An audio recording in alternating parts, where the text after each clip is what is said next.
Zen stories are like pearls of wisdom that can help us navigate the challenges of life with grace and ease. They are short, simple, and yet profound, offering us insights into the human condition and the path to enlightenment. Whether you are facing a difficult situation or simply seeking to live a more mindful life, Zen stories can provide you with guidance and inspiration. 1. The mind is like a monkey. A Zen master was once teaching a group of students about the mind. He said, "The mind is like a monkey. It's always swinging from tree to tree, never settling down." The students were listening intently. They had all experienced the monkey mind firsthand. The master continued, "The monkey mind is a problem because it prevents us from focusing on the present moment. It keeps us distracted and anxious." Suddenly, the master slammed his hand on the table. "The monkey mind," he shouted. "It's like a thief in the night. It steals our peace and serenity." The students were startled. They had never seen the master so animated. "But there is a way to tame the monkey mind," the master said. "It is through meditation." The students nodded. They knew that meditation was the key to developing a calm and clear mind. In meditation, the master said, we learn to observe the monkey mind without judgment. We watch it swing from tree to tree and we don't try to stop it. Eventually, the monkey mind tires itself out and settles down. The students were inspired by the master's words. They knew that they could tame the monkey mind and achieve a state of peace and tranquility. 2. The cup of tea. A Zen student was once serving tea to his master. He poured the tea until the cup was full, but then he kept pouring. The tea overflowed onto the table. The master said, "Stop pouring. The cup is full." The student was embarrassed. He apologized and stopped pouring. "The cup is like your mind," the master said. "You can keep pouring information and experiences into it, but it will never be full. When the cup is full, you must stop pouring, or you will waste the tea." The student thought about this for a moment. He realized that the master was right. He had been trying to cram too much into his mind, and he was feeling overwhelmed. "From now on," he said, "I will be more mindful of what I put into my mind." The master smiled. "That is wise," he said. "A calm and clear mind is a precious thing." 3. The two arrows. A Zen master was once teaching a group of students about suffering. He said, "When you suffer, it's like being hit by an arrow. But then, you shoot yourself with a second arrow by thinking about the first arrow." The students were confused. They didn't understand what the master meant. "The first arrow is the pain of the experience," the master explained. "The second arrow is the pain of dwelling on the experience." The students nodded. They understood now. "It's important to remember that we can't control the first arrow," the master said. "But we can control the second arrow. We can choose not to dwell on the pain of the experience." The students were silent for a moment. They were thinking about what the master had said. "So, how do we stop shooting ourselves with the second arrow?" one of the students asked. The master smiled. "It takes practice," he said. "But it's possible. When you start to think about the pain of the experience, remind yourself that you don't have to dwell on it. You can choose to let it go." The students thanked the master for his teachings. They knew that they would need to practice what he had said, but they were determined to stop shooting themselves with the second arrow. 4. The bamboo tree. A Zen student was once walking through a forest with his master. They came across a bamboo tree that was bending in the wind. "Wow," the student said. "That bamboo tree is so flexible. It can bend without breaking." "Yes," the master said, "but it's also strong. It can resist the wind without being uprooted." The student thought about this for a moment. He realized that the bamboo tree was a metaphor for life. "Just like the bamboo tree," he said, We need to be both flexible and strong in order to face the challenges of life. That's right, the master said. We need to be able to bend without breaking, and we need to be able to resist without being uprooted. Suddenly, the wind picked up. The bamboo tree swayed back and forth, but it didn't break. See, the master said. The bamboo tree is an example of how to live a balanced life. The student was inspired by the master's words. He knew that he could learn from the bamboo tree and become more flexible and strong in the face of life's challenges. 5. The empty mind. A Zen student once asked his master, "What is the meaning of life?" The master smiled. "The meaning of life is to empty your mind," he said. The student was confused.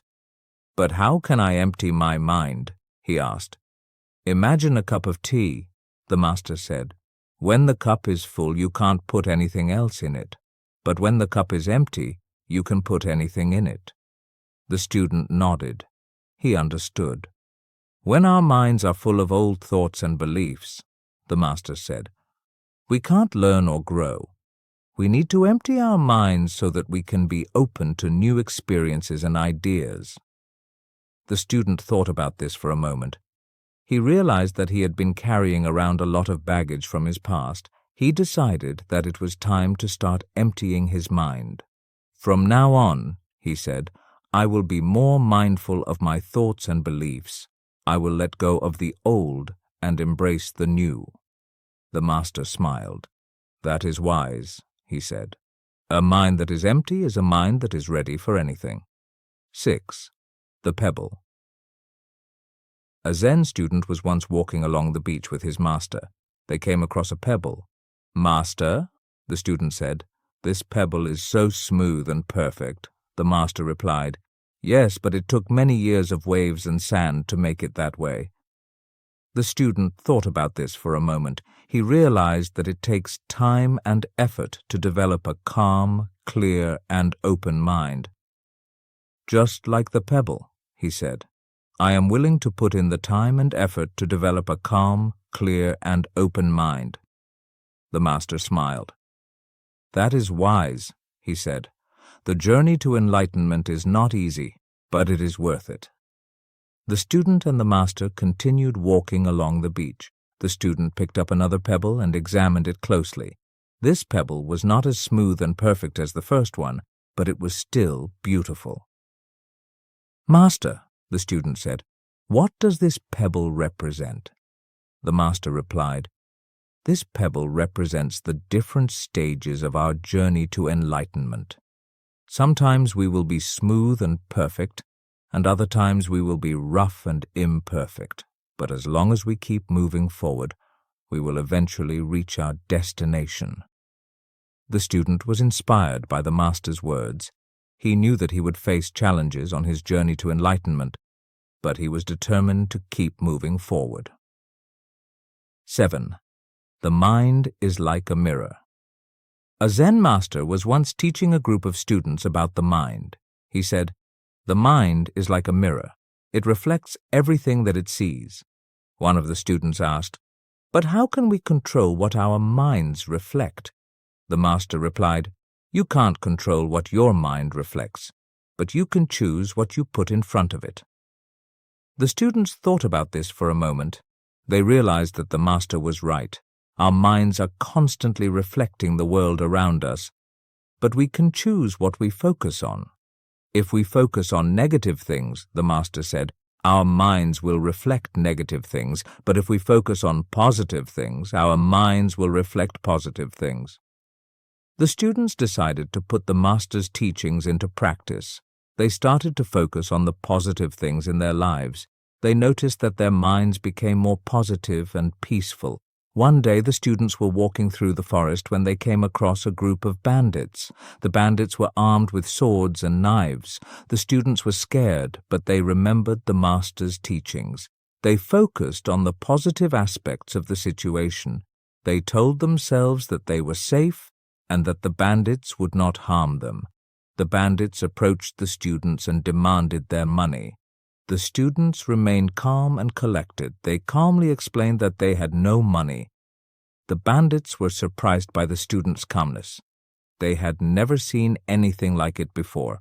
They apologized for their behavior and left the students in peace. The students were grateful to the master for his teachings. They realized that by focusing on the positive, they could overcome any challenge. 8. The dragonfly. A Zen student was once sitting in meditation when a dragonfly landed on his hand. The student watched the dragonfly for a while. He noticed how still and focused it was. The dragonfly seemed to be completely aware of its surroundings. The student realized that he could learn a lot from the dragonfly. He could learn to be more still and focused in his own life. The student closed his eyes and started to meditate. He focused on his breath and on the sensations in his body. He let go of all of his thoughts and worries. After a while, the student felt himself becoming more and more relaxed. He felt like he was merging with the dragonfly. He felt like he was becoming one with the universe. Suddenly, the dragonfly flew away. The student opened his eyes and looked around. He felt different. He felt more calm and centered. He felt more connected to the world around him. The student realized that the dragonfly had been a teacher to him. The dragonfly had taught him how to be still, focused, and present. 9. The Zen gardener. A Zen gardener was once tending to his garden. He was weeding and pruning the plants and making sure that everything was in order. A group of bandits were watching the gardener from a distance. They were planning to rob him. The gardener finished his work and sat down to meditate. The bandits approached him and demanded his money. The gardener remained calm and collected.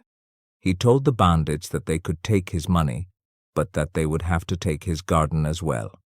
The bandits were confused. They didn't understand why the gardener was so calm. The gardener explained, "My garden is my life's work.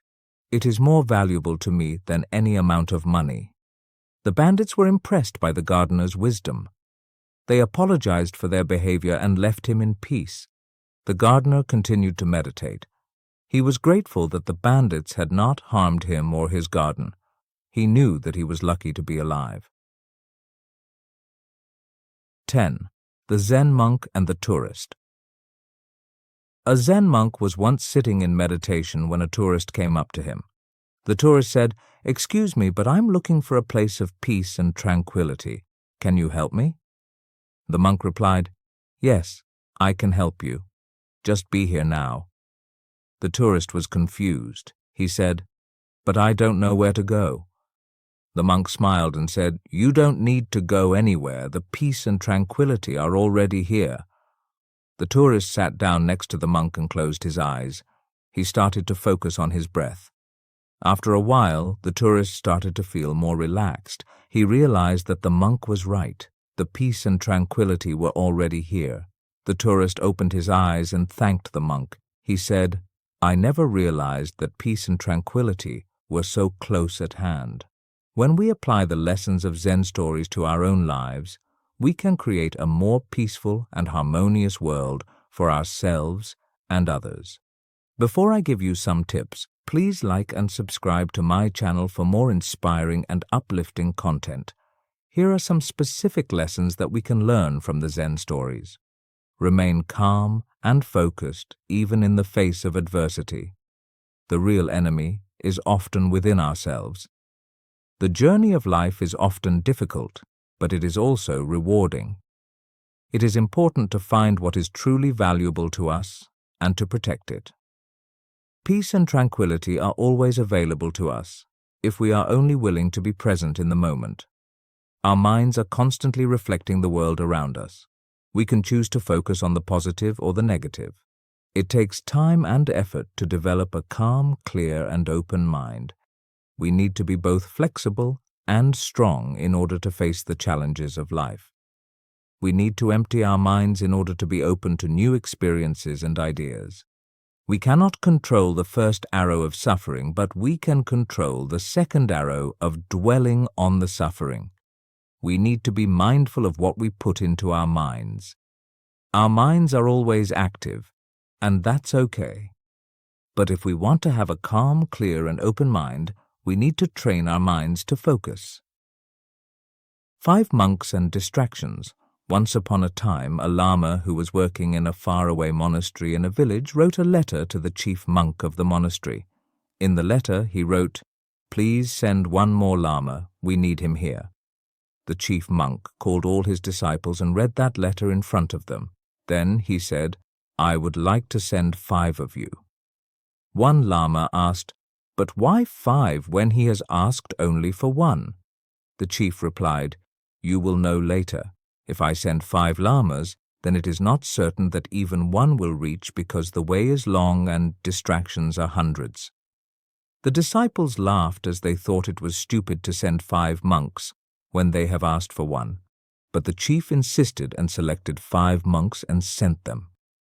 The next morning, their journey started. When they were passing by a village, a messenger came running to them and said, "Our priest has died, and we need a priest. A good salary and accommodation will be given by us."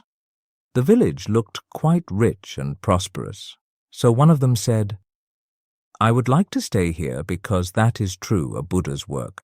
I am going to stay here.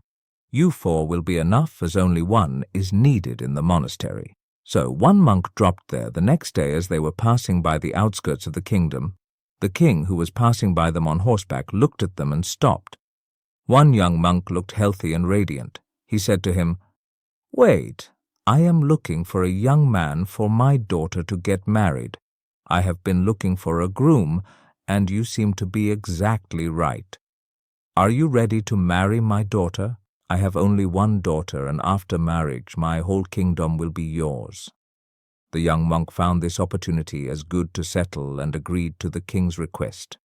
He said goodbye to his friends and left with the king. Now 3 monks who were left became aware that the chief was right. The way is long and distractions are in hundreds. 3 decided that they will be careful and not to be distracted by any such distractions. However, deep down, they were jealous of the 2 monks who left them. The 3rd night, they lost their way. At night, they could see only 1 light lamp. They went in that direction and somehow reached it there. When they knocked on the door, a young girl came out. She greeted and welcomed them and said, "You are sent by God because I was alone and waiting for my mother and father to return, but they are not back. I was afraid to be alone. Please stay with me until my parents return." The next morning they had to leave, but one of them had fallen in love with that young girl and said, "Her parents haven't returned yet. I can't go until her parents are back." The other 2 tried hard to convince him, but he refused to listen. 2 monks who were left carried on with their journey. The next morning when they were passing by a village, they got surrounded by a crowd because the village was atheistic and did not believe in Buddha. They challenged them to prove what Buddha says is true. One of the great scholars from the village arrived and challenged them with his knowledge. One of them accepted the challenge. The other one asked, "What are you doing? Who knows how long it will take? We have to reach the monastery." The monk replied, "Even if my whole life is wasted, I will stay here and take the challenge. I am a devotee of Buddha, and this man has challenged his philosophies. I will convince this village. You can go. In fact, only 1 is needed." It was not just a challenge to Buddha, but was a challenge to the monk's ego, so he stayed there. In the end, only 1 monk was able to reach his destination. The Raven's Tale. Once upon a time, a raven was very unhappy with his life. One day he started crying while sitting on a branch of a tree. A monk was sitting under the tree. Just then, a drop of the raven's tear fell on the monk's cheek. The monk raised his head and saw that a raven was crying. The monk asked him, "What's the matter, my friend? Why are you crying?" The raven said, "Oh, wise one, I am very upset with my life. No one loves me. People shoo me away in disgrace. No one gives me anything to eat. Everyone hates me. Death is better than such a life." Hearing the raven's words, the monk's heart was filled with compassion. He said to the raven, "My friend, we should learn to be happy in whatever condition we are in." But the raven did not understand the wisdom of the monk and kept on crying. Then the monk said, "Don't be upset. Tell me, what do you want to be? I can make you that with my mantra." The raven became happy and said, "O Blessed One, if you want to do me a favor, then please make me a swan." The monk said, "Okay, I will make you a swan, but first, go to a swan and ask him whether he is happy with his life or not. You go and find out. Till then, I wait for you here." The raven happily flew away to meet the swan. He saw a swan swimming in a pond. He went to the swan and said, "How beautiful you are! You are as white as milk. Everyone loves you. You must be the happiest bird in the world." The swan said to the raven with a sad heart, "No, my friend, I am not happy. There are so many beautiful colors in the world, but I don't have any color. White is a nothing color. I think the parrot must be the happiest bird in the world. He is so colorful." Hearing this, the raven flew away from there and reached the parrot. He said to the parrot, "Oh, parrot, you are so colorful and beautiful. You must be the happiest bird in the world." The parrot said to the raven with a sad heart, "No, my friend, I am not happy. You see, people keep parrots in cages. I am always afraid that someone may hold me and lock me in a cage. I think the peacock is the happiest bird in this world.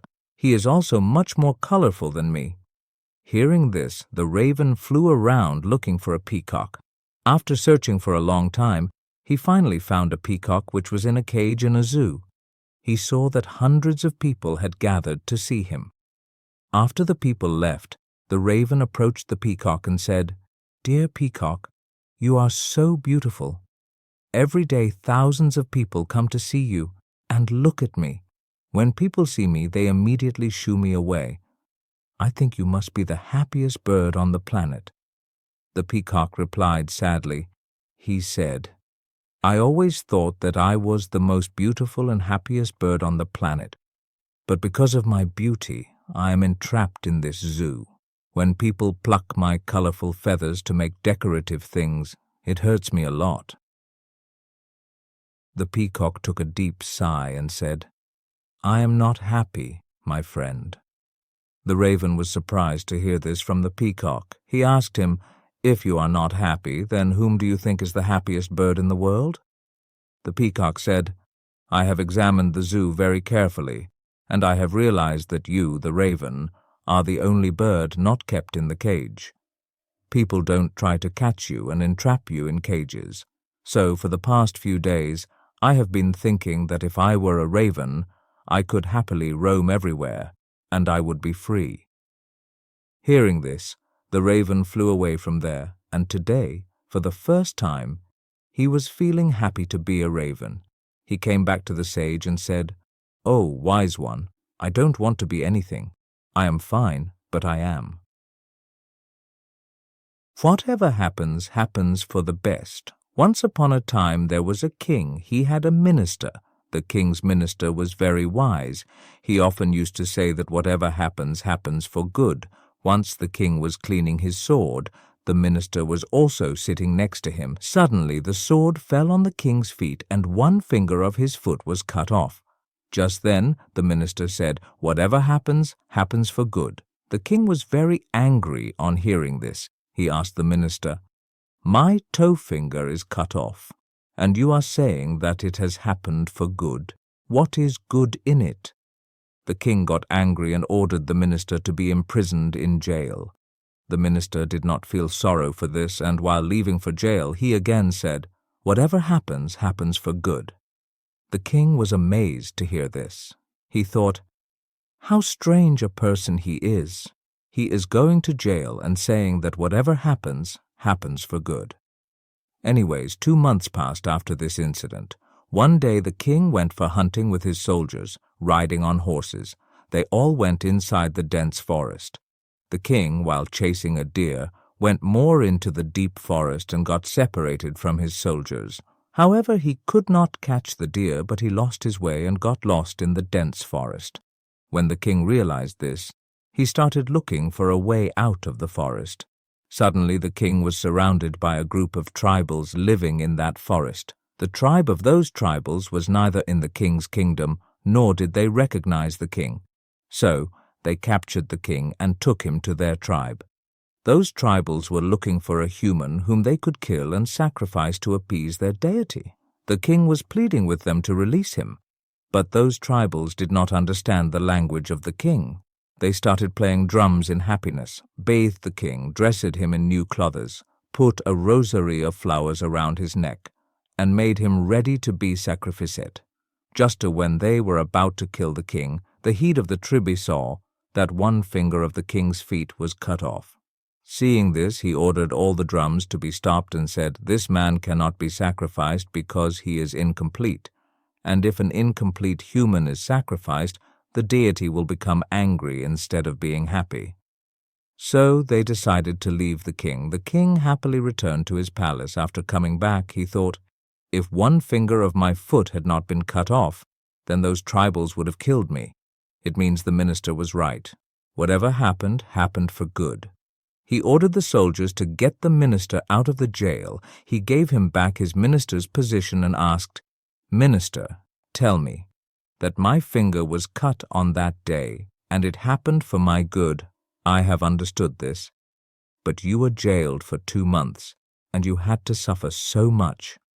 What good happened to you?" The minister smiled and said, "My lord, I was your prime minister, and I used to be always with you.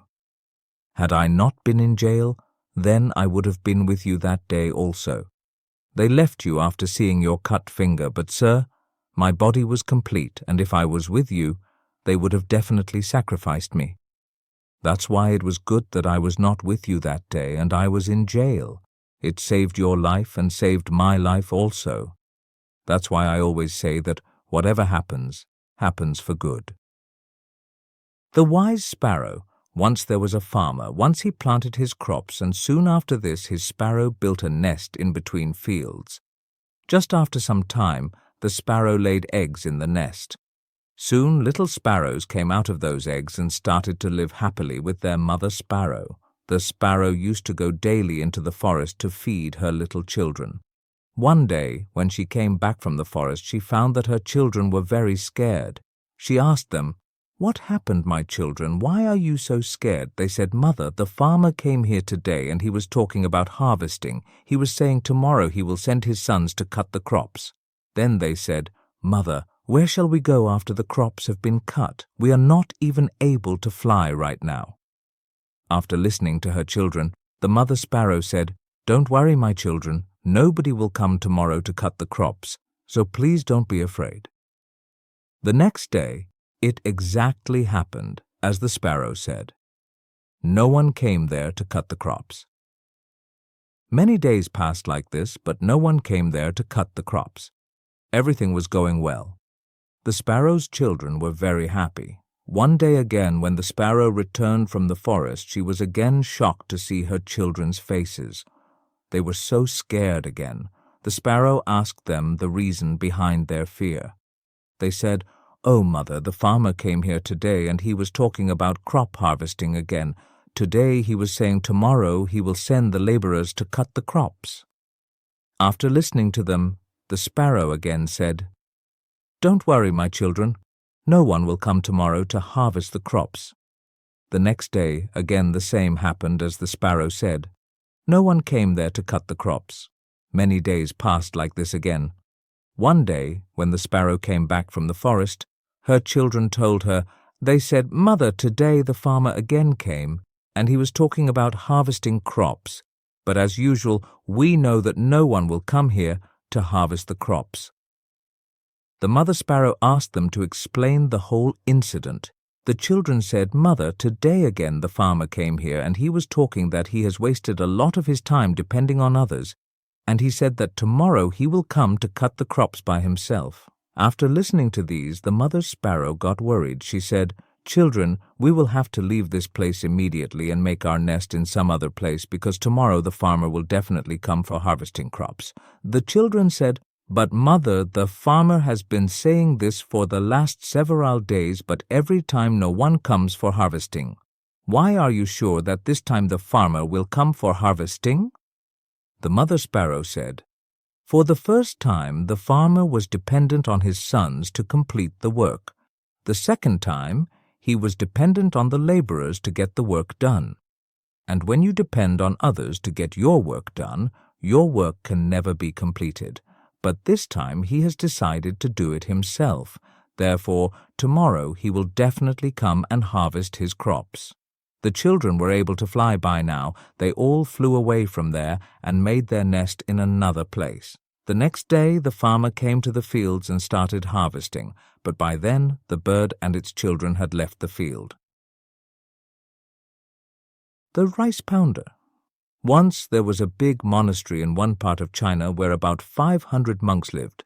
They were all practicing the path of self-realization under their master. One day a man went to the monastery to become a disciple. He said to the Zen master, "Sir, I want to know myself. I want to know the truth." The Zen master looked at him and said, "If you want to know the truth, then you will have to put your whole life at stake. It may take your whole life to know the truth, and still, there is no guarantee that in this lifetime you will get to know the truth. Are you ready for that?" The disciple said, "Sir, I have come here not to turn back. I am ready for it." The master said, "If that is so, then do one thing. There are 500 monks in this monastery. You take care of their rice pounding. Just keep beating rice from morning till evening. When you get tired, go to sleep. And when you wake up in the morning, then again start pounding rice. Don't do anything else. Don't think about anything else. Just follow this path. Also, don't come to me again. I will come to you myself when needed." The young man started pounding rice as per the instructions of his master. There were 500 disciples in that monastery. All of them needed food at times. Therefore he would get up early in the morning and start pounding rice till night. When he was tired, he would fall asleep in the same room where he was pounding rice. He would neither talk to anyone nor would anyone come to him to talk. For a few months while pounding the rice, all thoughts kept coming to his mind. But when the thoughts do not get a new subject, they also fade away on their own. Slowly and slowly his thoughts started to subside. After a few years, he even forgot his name. He would always keep mum and keep pounding rice in a thoughtless state. He would neither meditate nor read any scripture. The chief disciples of the monastery considered him fool and much inferior to them. 12 years passed by doing this. After 12 years, one day, Zen master announced, "Now, my last time is approaching, and I have to choose my successor who will be the head of this monastery after me. Therefore, any of my disciples who has become self-realized should come and write a few lines near my door at night, few lines that cover all his experience." Many disciples thought of doing so. One of the chief disciples of the monastery went there and brought a few lines. He was very knowledgeable of Buddhist scripture. All the disciples considered him to be the possible successor of their master. He wrote, "Mind is like a mirror on which dust of thoughts and desires accumulates. To sweep away this dust is meditation, whose dust has been cleared and the mirror of the mind has become clear. He has attained salvation." When the master woke up in the morning and saw these lines, he got very angry and said, "Which idiot has written all this garbage on my wall?" The chief disciple kept silent. However, the lines he wrote were full of wisdom, but it was all bookish knowledge. The chief disciple was very clever. He wrote the lines but did not sign below because he himself was not sure about it, whether it is right or not, since he was not self-realized. The master completely rejected those lines. Everyone was surprised to see this. This incident became a topic of discussion in the entire monastery. 2 disciples, while talking on this topic, passed by the disciple who had come here 12 years ago and used to pound rice day and night. He laughed gently after listening to the discussion of both of them. Both the disciples asked him, "Why are you laughing?" They asked him because that responder was a very insignificant monk in their opinion. No one had ever seen him reading scripture or meditating. Everyone considered him to be a fool who just keeps pounding rice. There were great scholars in that monastery, and that rice pounder did not even mean anything to them. That's why they were amazed to see him smile. They again asked him, "Why did you laugh?"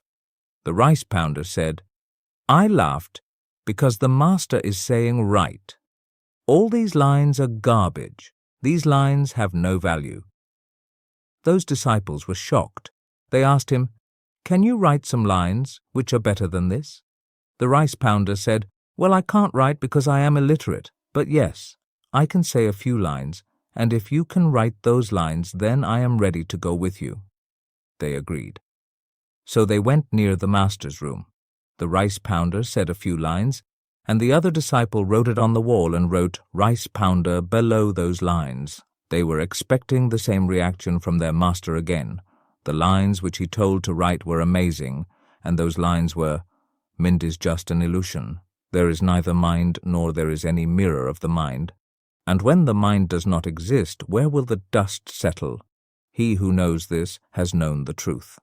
When the master saw these lines, he got up in the middle of the night and came to the young responder while he was asleep. He woke him up and said, "Take this. Take my stick and take my robe. From today onwards, you are my successor. But leave this monastery right now and go some far away from here. I know that there are so many scholars in this monastery who consider themselves to be superior to you. They will kill you because they cannot tolerate the fact that a simple responder has become enlightened, whereas they could not be. You have got all that I have, and you have got it while pounding rice, and I know that wherever you will go, people will start coming to you, because when a flower blooms, its fragrance starts spreading everywhere." That responder touched the feet of his master and left from there in the night. Music.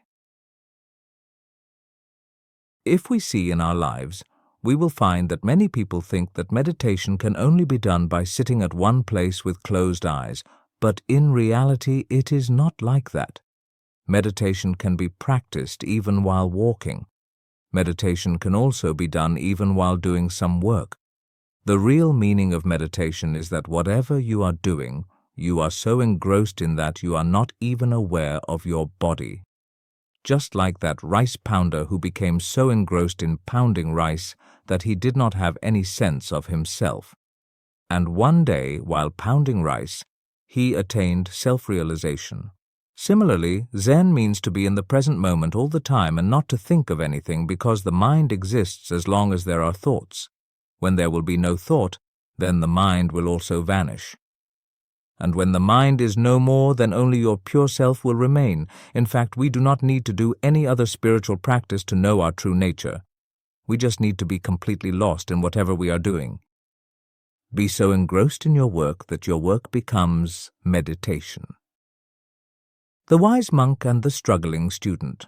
Once upon a time there lived a young boy in a town. He was very weak in studies, because of which he used to get very low marks in exams. In the eyes of all the teachers of the school, he had a very poor image. The teachers did not like him, and his classmates used to make fun of him. His self-confidence was also very low due to being weak in studies. Due to this, his parents were also very upset. He himself was very troubled due to the image of being a bad student in the school. Often he would try to study hard, but after some time he would get bored and did not feel like studying. His mind was very restless, due to which he was not able to focus and study for long hours. He wanted to improve himself, but he did not know how he can improve himself. One day, one of his friends told him that a Zen monk was staying for a few days near their town. It is said that he is very wise. "You go to him and meet him. Maybe he can help you," the friend suggested. The next day, the young boy rushed to the monk's place early in the morning. When he reached there, the Zen monk was meditating. The young boy sat in front of him and waited for the monk to come to his senses. After some time, when the monk opened his eyes, the boy bowed down to him. The Zen monk looked at the boy compassionately and asked him the reason for coming. The boy started sobbing and said, "Sir, please help me. I am very weak in studies. Whenever the teacher teaches something in the class, I do not understand anything. When I try to study at home, I don't feel like studying, and after a while I stopped studying. Due to this, I have a very poor image in my school. I don't understand what to do. Please help me." The Zen monk consoled him and said, "Don't worry, my friend. There are many students like you who are facing this problem, but I am happy that you want to improve on it. Therefore, today I will give you some tips by following which you can not only increase the focus of your mind, but also study more in less time. Therefore, listen carefully." The boy started listening carefully as the Zen monk continued. He said, "First, stop considering yourself unworthy. Stop judging yourself by the judgment of others. Our mind is very powerful.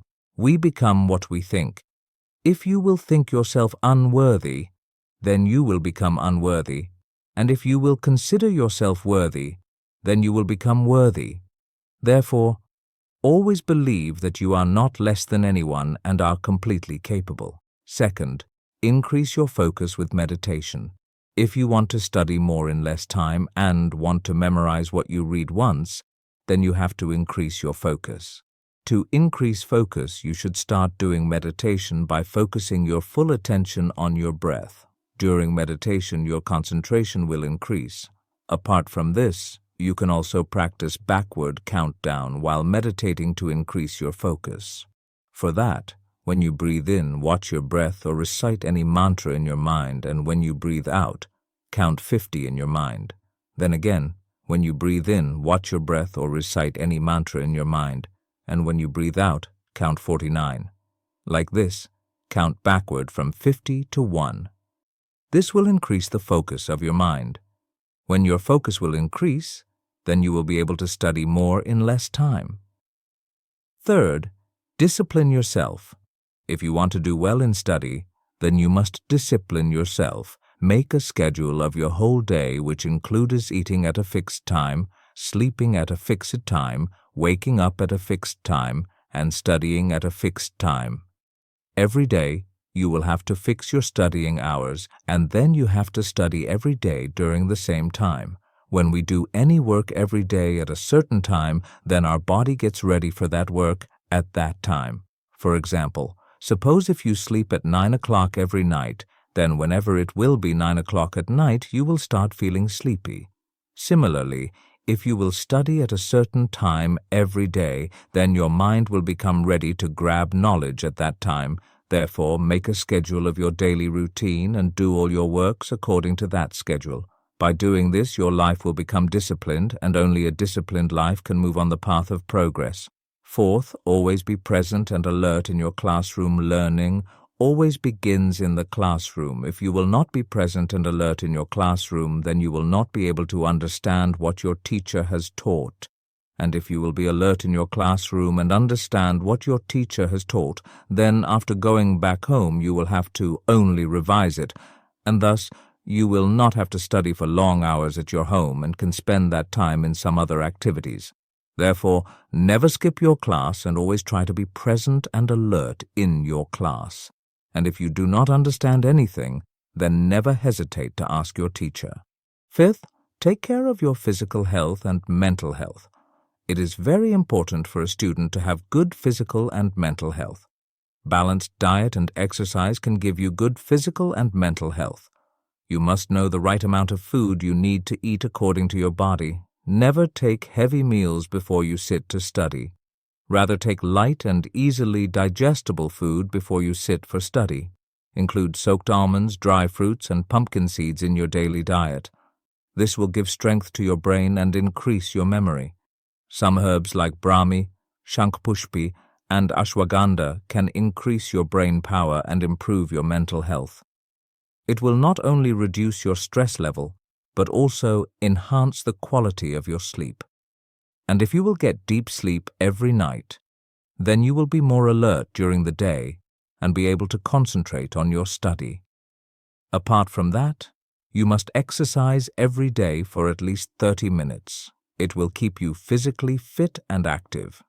Therefore, taking a balanced diet, exercising, and including some nuts and herbs in your diet can improve your physical and mental health. If you will have good physical and mental health, then you will definitely be bright in studies. Sixth, minimize distractions and take short notes of what you study. Picking a good place to study can be the first step in keeping yourself focused on your study. Therefore, find a suitable place which is quiet and free of distractions for everyday study. Let your family members know when you are studying and ask them to give you space and be quiet. This will help you focus more on your study. Keep your mobile phone on silent mode or turn off notifications. Try not to study sitting on the bed because the bed is used mostly for sleeping or resting. And then we study while sitting on the bed. We start feeling sleepy. Therefore, always try to study while sitting on a chair and table.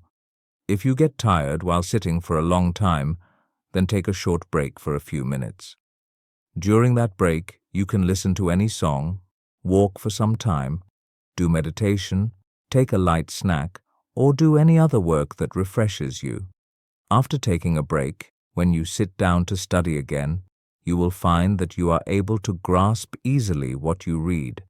While studying, do not forget to make short notes. Notes can help store information in your long-term memory. Written notes are remembered longer than what we read, and this will also make it easier for you to do revision at the time of your exams. After seeing this, the Zen monk looked at the young boy and said, "My friend, if you follow these tips, then you will be able to increase your focus and progress well in your studies. And apart from that, you will also be able to secure good marks in your exams." Then the monk became silent. The young boy promised to the monk to implement all those tips in his life which were told by him. Then he bowed onto the monk and left from there.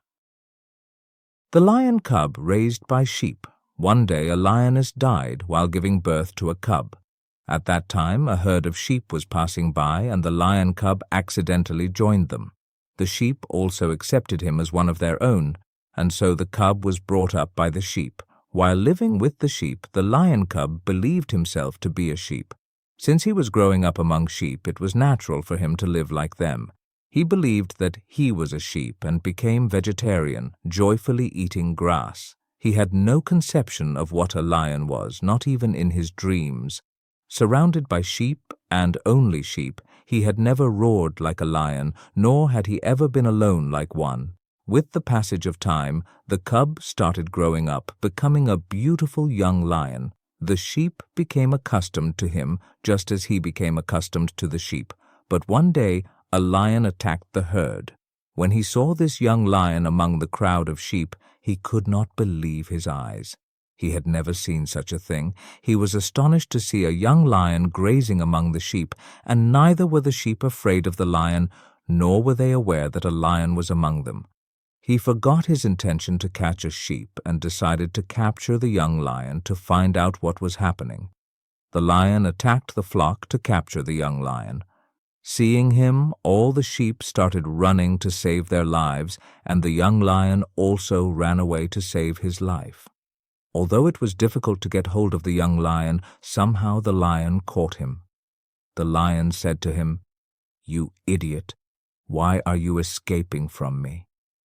The young lion was crying and weeping, saying, "Please leave me, I am a poor sheep, please let me go."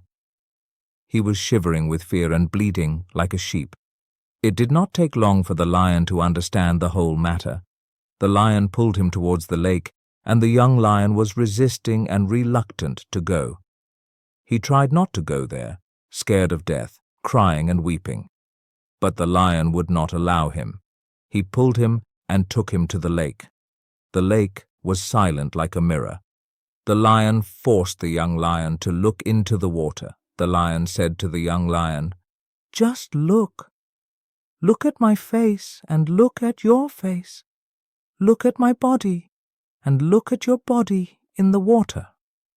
The young lion saw in the lake with tearful eyes, and as he saw himself in that lake, he was astonished. For the first time he saw that he did not look like a sheep, but looked like a lion. He understood that, in reality, he was not a sheep, but a lion. And within a second, there came a great roar. Hearing his roar, the whole forest trembled. The sheep disappeared. He was a totally different being now. He recognized himself. The identification with sheep was not a reality. It was just a mental concept. Now that he had seen the reality, the young lion could feel a strange energy he had never felt before, as if it had been dormant. He could feel a tremendous power, and he had always been a weak, humble sheep. All that humbleness, all that weakness, simply evaporated. God's plan. Once upon a time, a ship caught in a storm in a sea. The ship got destroyed, and all the passengers on it were drowned in the sea except one man. By the grace of God, he survived somehow and came to the shore of the sea. After some time, when he regained consciousness and opened his eyes, he found himself alone on a desolate island. As soon as the man woke up, he started praying to God and said, "Oh God, please help me. Please send me some help." Days passed, but no help came for him. He spent his nights sleeping on the beach. The next day, when he woke up, he prayed to God again. But still, no help came. A few days passed like this, and by now he had totally given up, taking the life of the desolate island as his fate. The man started to collect some wood and grass and made a hut for himself. He collected things from the broken ship and kept them in the hut. He started surviving by eating coconuts and fish on the island, staying in the hut and spending his days. One day he lit a fire and went to fetch food. When he returned, he saw that his hut was on fire. He was very sad due to the destruction of his only shelter. In anger, he raised his head toward the sky and started complaining to God, saying, "Oh God, I told you to send me some help, but you did not listen to my prayer. I had built a hut here to live, and you burned that too. You are very cruel." He was very disappointed and kept complaining to God till night, and then he fell asleep on the sea beach. In the morning he was woken up by a noise, which was very loud. When he opened his eyes, he saw that a ship had come to shore. He could not believe his eyes. He was very happy that help had finally come to him. He got on the ship, and the ship started sailing. After getting on the ship, the man asked the captain of the ship, "How did you know that I am stranded here on this deserted island?" The captain replied, "We saw a fire signal sent by you coming from the island. We understood that there is someone on the island. That's why we came here." The man said, "But I did not send any fire signal." The captain said, "But we have come here only after seeing the fire signal." Just then, the man remembered his burning hut. He understood that the fire signal which the captain was talking about was his burning hut. He understood that it was God's plan to get him out of the deserted island by putting his hut on fire. He understood that God's plan is bigger than his plan for himself, and he started thanking God. The medicine for anger. Once upon a time, Buddha was sitting with his disciples. One of his disciples asked him, "Lord, how can we control our anger?" Buddha said, "I'll tell you a story. By listening to this story, you will learn to control your anger." And the story goes like this. Once upon a time, there lived a quarrelsome lady in a village. She used to get angry over little things. In anger, she used to say a lot of abusive words. And when her anger subsided, she would feel very sorry. Her whole family was upset because of this habit, and there was always an atmosphere of quarrel in her family. One day, a sage came to the door of that woman asking for alms. The woman told her problem to the monk. She said, "Oh, wise one, I get angry very quickly. I could not control my anger even if I wanted to. Tell me some solution so that I can control my anger." The monk took out a small bottle of medicine from his bag and gave it to her. He said, "Take this. This is a medicine of anger. Whenever you get angry, put 4 drops of the medicine on your tongue and keep it in your mouth for 10 minutes. Do not open your mouth for 10 minutes, otherwise the medicine will not have any effect." Saying this, the monk left from there. The woman started using the medicine as per the instructions of the monk. In just 7 days, she lost her habit of getting angry. After 7 days, when the monk again came to her door, the woman fell at his feet and said, "Oh, wise one, your medicine has done wonders for me. I don't get angry now because of taking your medicine, and there is an atmosphere of peace in my family too." Hearing her words, the monk smiled and said, "Daughter, there was no medicine in that vial. In fact, it was filled only with water. You have not controlled your anger by this medicine, but you have controlled your anger by keeping quiet." After telling the story, Buddha said that anger can only be controlled by keeping quiet because an angry person speaks abusive words which sparks controversy. So, the cure for anger is only silence. The worth of a human life. Once upon a time, a man went to Gautama Buddha and asked, "O Lord, please tell me, what is the worth of human life?" asked the man. Gautama Buddha smiled and gave him a shining stone. He said, "First, go and find the worth of the stone. Go to different shops in the market and tell them that you want to sell this stone, but remember, don't sell the stone in any case." The man got puzzled with Buddha's reply, but without saying anything, he took the stone and went to the market. First, he went to an orange seller and asked him about the worth of the stone. The orange seller took the stone in hand, looked at it, and replied, "I will give 12 of oranges for the stone."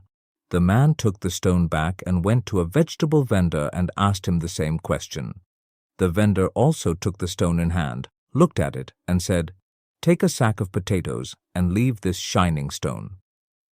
The man was still not satisfied with all these answers, so he kept going on. Next, he went to a goldsmith and showed him the stone. The goldsmith was amazed by the shine of the stone and said, "Sell me the stone for 1,00,000 gold coins." The man was surprised to hear this offer, but he refused this offer. The goldsmith then got ready to pay him 5,00,000 gold coins. The man said, "My teacher has told me not to sell this stone to anyone." Finally, the man went to a diamond merchant and showed him the stone. When the diamond merchant saw this beautiful and shining stone, he could not believe his eyes. He was mesmerized by the beauty of the stone. The diamond merchant firstly laid down a red velvet cloth and then placed that stone on it and bowed before it. Then he asked the man, "Where did you find this precious stone?"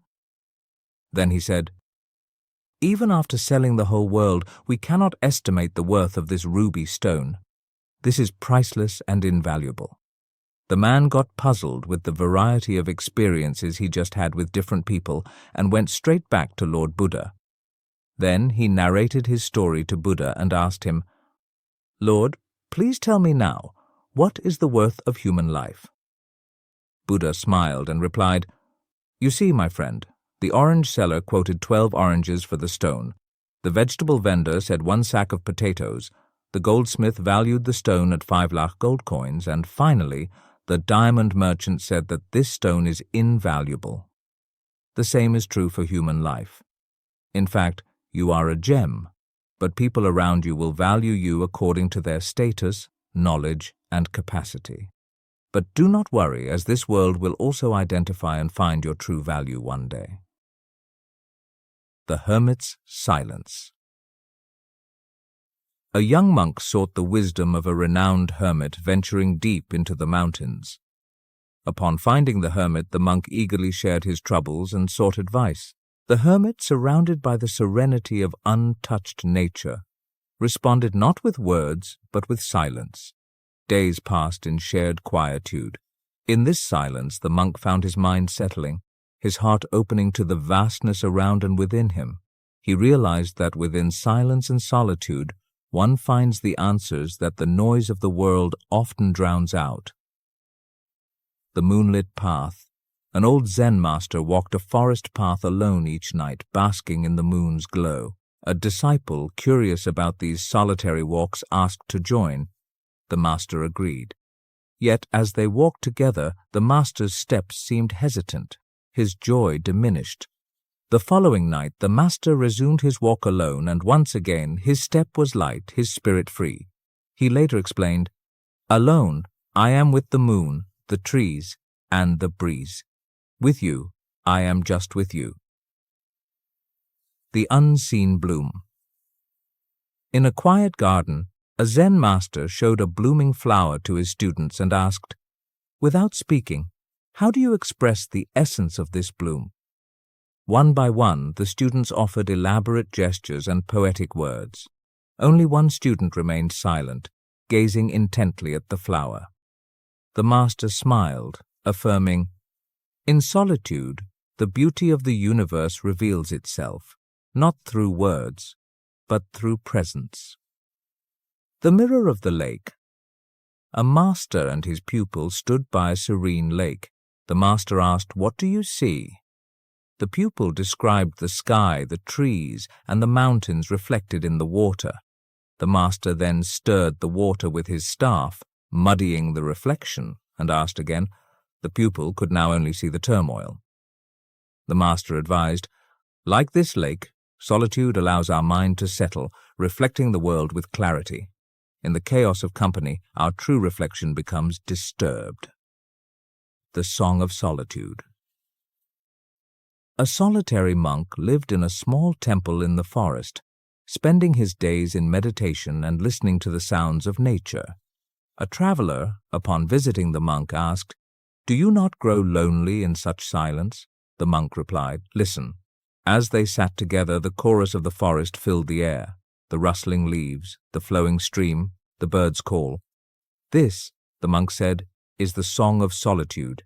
In its melody, I am never alone." The tea ceremony. A Zen practitioner performed a tea ceremony alone each morning, a ritual of mindfulness and grace. A visitor, observing this solitary ritual, questioned its purpose without guests to appreciate it. The practitioner answered, "In solitude, I am both the host and the guest. This ceremony is an offering to the moment, a celebration of being fully present with oneself." The journey within. A seeker asked a Zen master, "How can I find myself?" The master replied, "Go alone into the world, without map or compass." The seeker traveled alone, facing challenges and wonders alike. In solitude, stripped of distractions and comforts, the seeker discovered inner strengths and weaknesses, ultimately finding the self that had always been there, waiting to be acknowledged. The artist's retreat. An artist sought the secret to true creativity. Venturing into solitude, away from the clamor of society, the artist found inspiration in the stillness. With each brushstroke, unencumbered by the judgments of others, the artist's work blossomed into expressions of pure, unadulterated essence. Solitude became the artist's muse, revealing that true creation springs from the depths of being alone with one's thoughts and emotions. The mountain's whisper. A weary soul climbed a mountain, seeking solace in solitude. At the peak, with the world below, the wind whispered through the trees.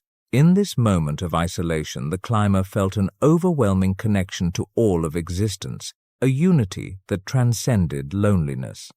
The mountain taught that solitude is not isolation, but a deeper communion with the world. The solitary bloom. In a forgotten patch of earth, a single flower bloomed, witnessed by none but the sun and the sky. A Zen master, upon discovering the flower, reflected on its solitude, seeing in its solitary bloom a profound lesson.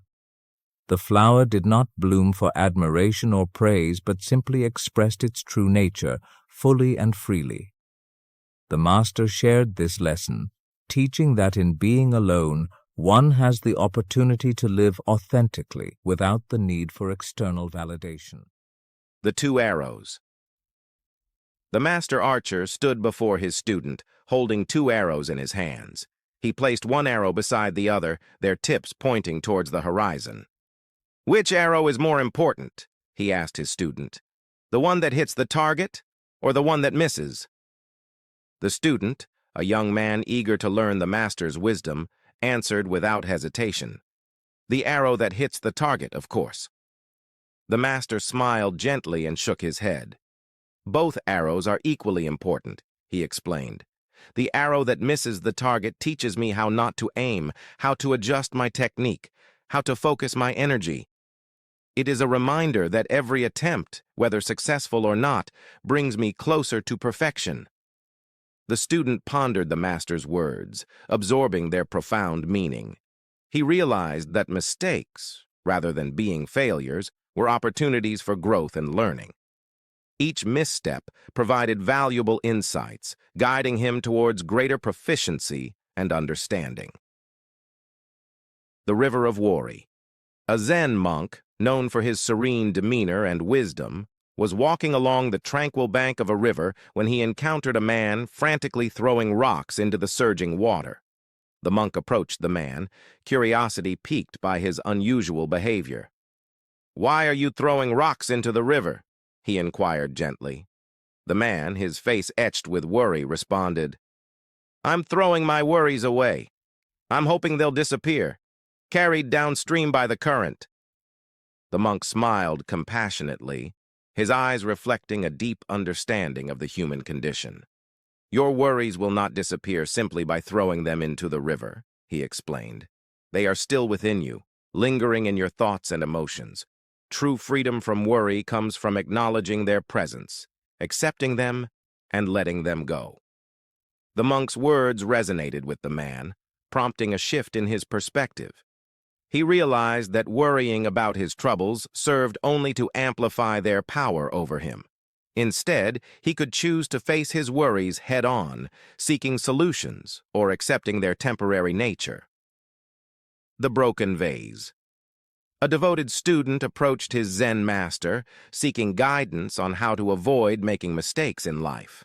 The master, with his characteristic wisdom and patience, responded, "Mistakes are inevitable, my friend. They are an inherent part of the human experience. But the true test lies not in avoiding mistakes altogether, but in learning from them and not repeating them." The student, initially disheartened by the master's words, soon recognized their profound truth. Mistakes, while sometimes painful, offered valuable lessons and opportunities for growth. They provided insights into areas that needed improvement, prompting self-reflection and a commitment to personal development. The student embraced the master's teachings, viewing mistakes not as failures but as stepping stones on the path to self-mastery. He learned from his missteps, refined his approach, and emerged wiser and stronger with each endeavor. The Empty Teacup. A student, seeking spiritual enlightenment, approached a renowned Zen master, eager to unlock the secrets of inner peace and wisdom. The master, sensing the student's eagerness, invited him to join him for a cup of tea. As the master poured the tea, he continued pouring until the cup overflowed, spilling onto the table. The student, perplexed by the master's actions, asked, "Why are you continuing to pour? The cup is already full." The master smiled knowingly and replied, "Just like this cup is overflowing with tea, you are filled with your own preconceptions and limiting beliefs. True enlightenment comes from emptying yourself of these attachments, allowing your true self to shine through." The student pondered the master's words, realizing that his pursuit of enlightenment was hindered by his own self-imposed constraints. He began to let go of his limiting beliefs, embracing a more open and receptive mindset. As the student emptied himself of these preconceptions, he discovered a newfound sense of peace, clarity, and wisdom. He had found the key to enlightenment, not through external practices or rituals, but through the inner transformation of letting go and embracing the true self. The Falling Tree. A student, discouraged and disheartened by a series of setbacks and failures, came to his Zen master seeking guidance. He lamented, "I'm constantly falling down, making mistakes, and failing in my endeavors. I feel like I'm never going to achieve anything." The master listened patiently to the student's concerns, his eyes filled with compassion and understanding. "The only time you truly fail," he explained, "is when you stop trying. Each setback, each fall is an opportunity to learn, to grow, to become stronger. Don't give up," the Zen master continued. "Just like a tree, you will experience many falls throughout your life. But with each fall, you will root yourself stronger, your branches will grow wider, and your reach will extend further. It is the resilience of the tree that allows it to stand tall and proud, even amidst the most challenging storms. The student looked up at the master, his eyes filled with newfound hope. He realized that his setbacks and failures were not signs of weakness, but opportunities for growth and strength. He was no longer discouraged by the obstacles in his path. Instead, they fueled his determination to overcome them. With renewed vigor, the student embraced the master's teachings, viewing his challenges as opportunities for learning and growth. He learned from his mistakes, adjusted his approach, and emerged stronger with each endeavor. He understood that the path to success was not a smooth journey, but a series of challenges and triumphs that would shape his resilience and determination. Like a mighty tree that weathers storms and emerges stronger, the student persevered through his setbacks, his roots growing deeper, his branches reaching higher, and his spirit soaring above the doubts and discouragements that had once held him back. He had discovered the true meaning of resilience, the ability to rise from the ashes of failure, stronger and more determined than ever before. The Golden Fish. A man, walking along the sandy shores of a vast ocean, stumbled upon a struggling golden fish. The fish, trapped in the surf, desperately fought against the waves, its scales shimmering under the setting sun. Moved by compassion, the man scooped the fish from the water and placed it gently in a glass bowl filled with seawater. As he watched the fish swim gracefully in its new haven, a sense of peace and contentment washed over the man. He realized that the greatest treasures in life are often not found in the external world, but within our own hearts and compassion. The Unripe Plum. A young student, eager to attain enlightenment, approached his Zen master, seeking answers to the mysteries of life. He asked, "Master, why am I not enlightened yet? I have studied your teachings, practiced meditation, and strived for purity of mind, but I still feel a sense of emptiness and uncertainty." The master smiled knowingly and replied, "Just like an unripe plum cannot be sweet, you cannot attain enlightenment before your time is ripe. True wisdom and fulfillment come with patience, understanding, and the acceptance of our own natural progression." The student absorbed the master's words, realizing that enlightenment was not a destination but a journey. He learned to trust the process of life, embracing each moment and allowing his knowledge and wisdom to blossom naturally. The Echo in the Valley. A troubled soul, seeking solace and tranquility, approached a Zen master for guidance. Burdened by the weight of her worries and anxieties, she asked, "Master, how can I find peace in the midst of this tumultuous world?" The master listened attentively to her concerns, and then pointed towards the valley below, where the sound of his voice echoed back and forth between the hills. "Peace is not something you achieve," he explained, "but something you are. Just as the echo is inherent in the valley, peace is already within you, waiting to be discovered." The troubled soul pondered the master's words, realizing that she had been seeking peace outside of herself, when it was always within her reach. She began to cultivate inner peace by practicing mindfulness, accepting her emotions, and finding harmony within her own being. The Unbroken String. A student struggling to overcome challenges and setbacks sought advice from a wise Zen master. He confessed, "I often feel discouraged and overwhelmed by my difficulties. My resolve weakens, and I fear that I will never be able to achieve my goals." The master listened patiently and then offered a simple yet profound insight.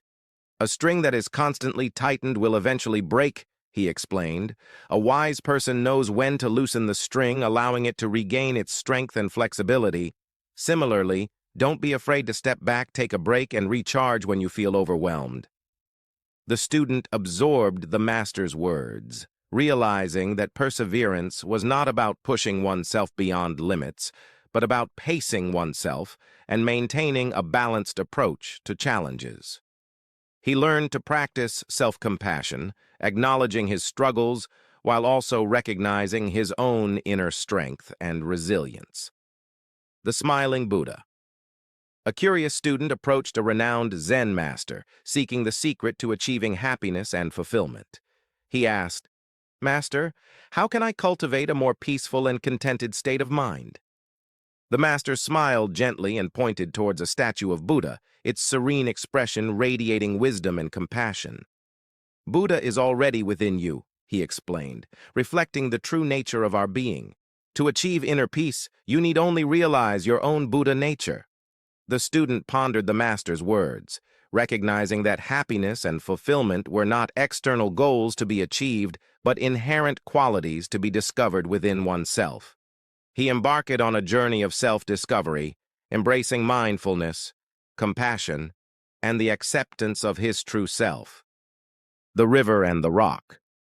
A river was flowing down a hill when it came to a rock. The river was not happy. "Why are you in my way?" the river asked. The rock said, "I'm just trying to be strong." The river was still not happy. "But you're making it harder for me to flow," it said. The rock said, "That's okay. The world needs both movement and stillness." The river was thoughtful.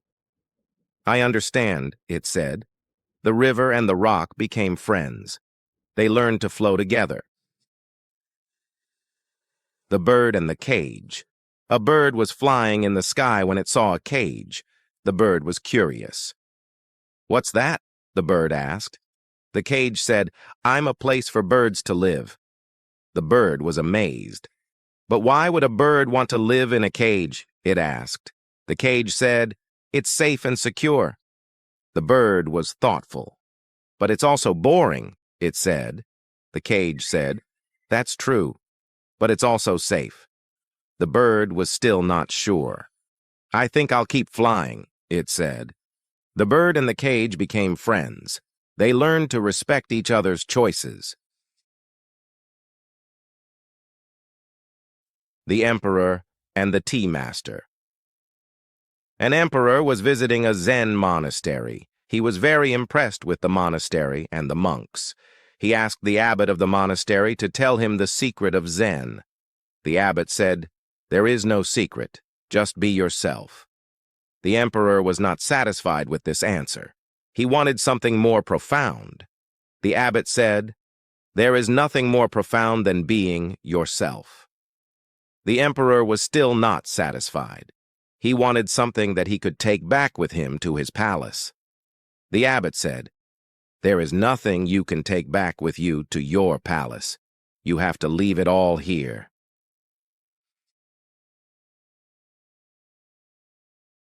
The Farmer and the Zen Master.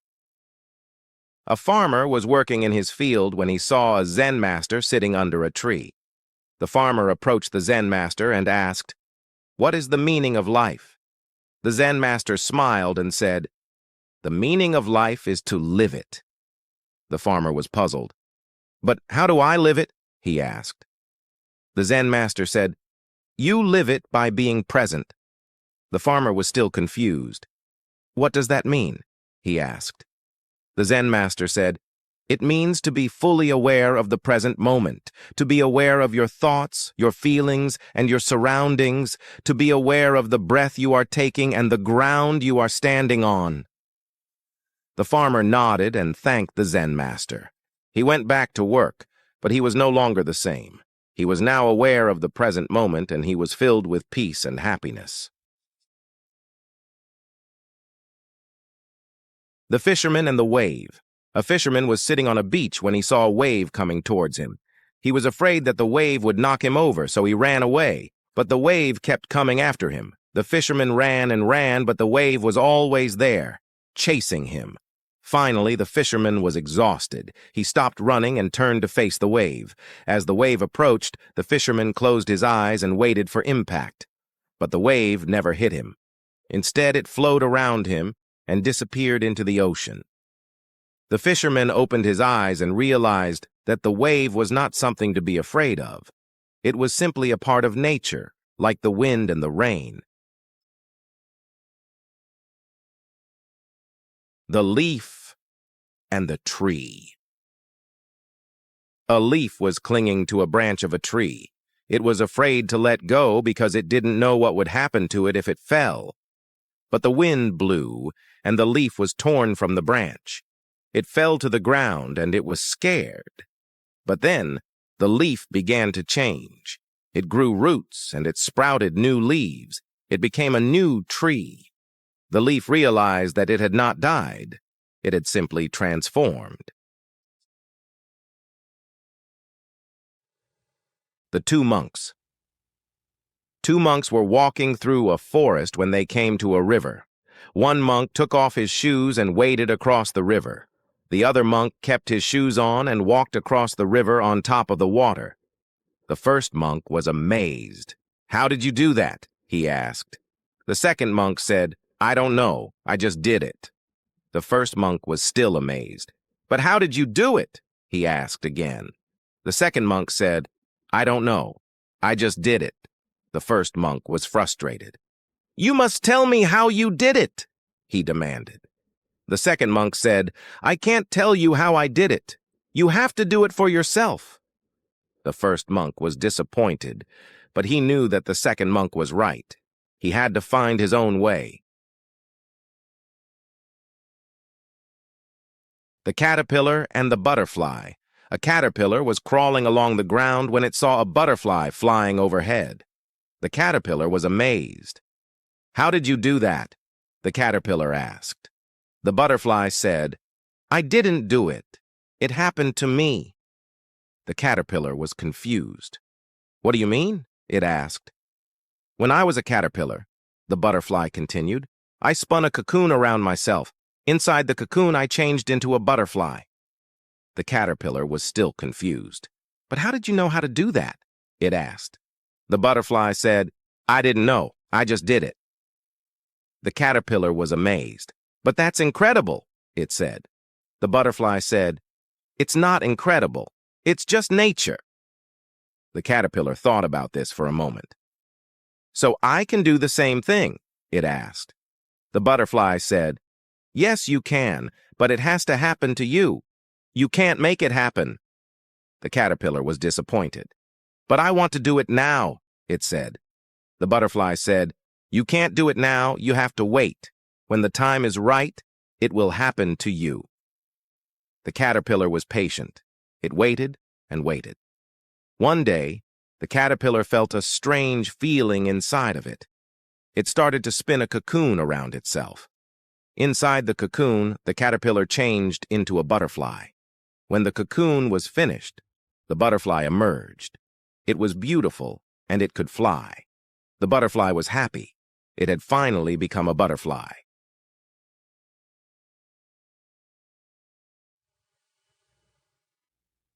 The stone and the water. A stone was sitting on the edge of a pond. It was very still and quiet. A drop of water fell into the pond and rippled the water. The stone was surprised.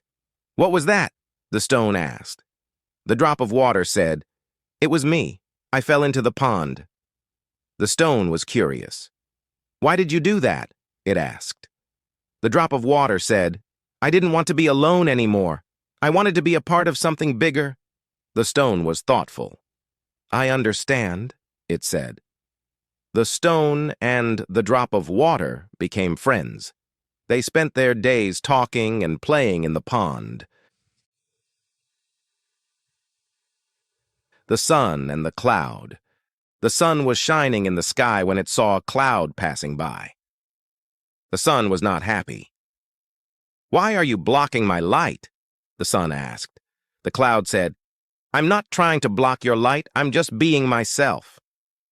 The sun was still not happy. "But you're making it harder for me to shine," it said. The cloud said, "That's okay. The world needs both darkness and light." The sun was thoughtful. "I understand," it said. The sun and the cloud became friends. They learned to live together in harmony. The flower and the weed. A flower was growing in a garden when it saw a weed growing beside it. The flower was not happy. "Why are you growing here?" the flower asked. The weed said, "I'm just trying to survive." The flower was still not happy. "But you're taking up my space," it said. The weed said, "That's okay. There's enough room for both of us." The flower was thoughtful. "I understand," it said. The flower and the weed became friends. They learned to grow together. The tree and the wind. A tree was standing in a field when it felt a strong wind blowing against it. The tree was afraid. "What are you going to do to me?" the tree asked. The wind said, "I'm going to make you stronger." The tree was confused. "How will you do that?" it asked. The wind said, "I'm going to bend you and shake you. I'm going to test your roots." The tree was still afraid. "But that will hurt," it said. The wind said, "That's okay. The pain will make you grow." The tree was thoughtful. "I understand," it said. The tree and the wind became friends. They learned to grow together.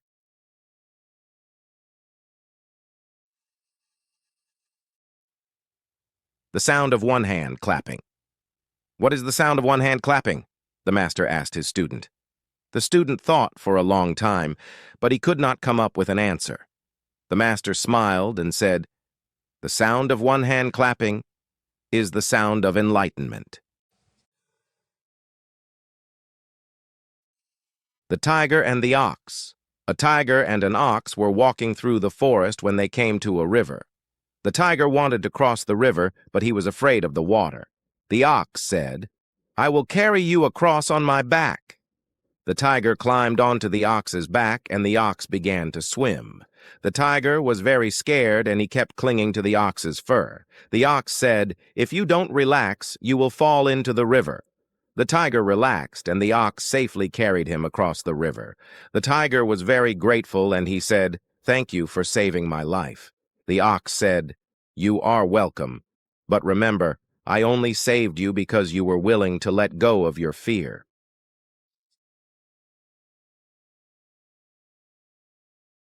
The bamboo grove. A man was walking through a bamboo grove when he came across a bamboo flute. He picked up the flute and began to play it. The music was beautiful, and it filled the grove with sound. The man closed his eyes and let the music wash over him. He felt a sense of peace and tranquility that he had never felt before. He realized that the music was not coming from the flute, but from himself. The man opened his eyes and looked around at the bamboo grove. He saw the beauty of the world in a new light. He realized that the world is not made up of separate things, but is one interconnected whole.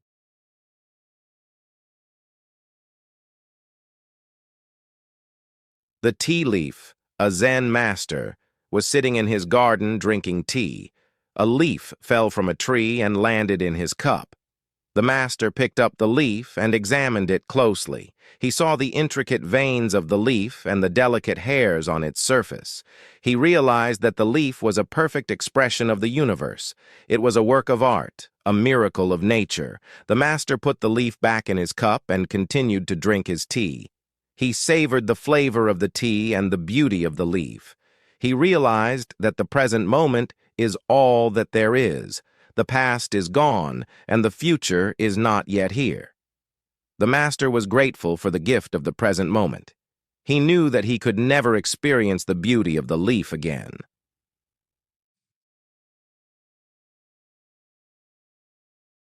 The moon in the water. A Zen master was teaching his students about the nature of reality. He said, "The moon is reflected in the water, but the moon is not in the water. The water is not the moon." The students thought about this for a long time, but they could not understand. The master said, "The mind is like the water. It is clear and empty, but it can reflect the moon of enlightenment." The students still did not understand. The master said, "The moon is the true nature of the mind. It is always there, but we cannot see it because our minds are clouded by thoughts." The students began to understand. The master said, "To see the moon, We must let go of our thoughts. We must let our minds become like the water, clear and empty. The students closed their eyes and meditated. They let go of their thoughts and opened their minds to the present moment. They saw the moon of enlightenment. The two arrows. A man was walking through the forest when he came across two arrows. He picked up the arrows and examined them closely. He saw that the arrows were perfectly straight and that they had been made with great care. He realized that the arrows were a perfect expression of the archer's skill. He knew that the archer had put a lot of time and effort into making the arrows. The man was grateful for the gift of the arrows. He knew that he could never experience the beauty of the arrows again. The master and the student. A student approached a Zen master and asked, "What is the meaning of life?" The master replied, "The meaning of life is to live it." The student was confused. "But how do I live it?" The master smiled. "That's up to you." The garden. A Zen gardener was meticulously tending to his garden. He trimmed the branches, watered the plants, and removed the weeds. A passerby stopped to watch him and asked, "Why do you put so much effort into this garden? It's just full of plants." The gardener replied, "The plants are not the point. The point is the care."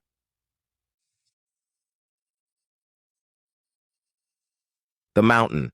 A Zen master was leading a group of students on a hike up a mountain. At the top of the mountain, the master stopped and said, "Look around you. This is what it means to be free."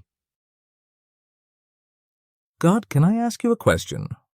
Sure, Promise you won't get mad. I promise. Why did you let so much stuff happen to me today? What do you mean? Well, I woke up late.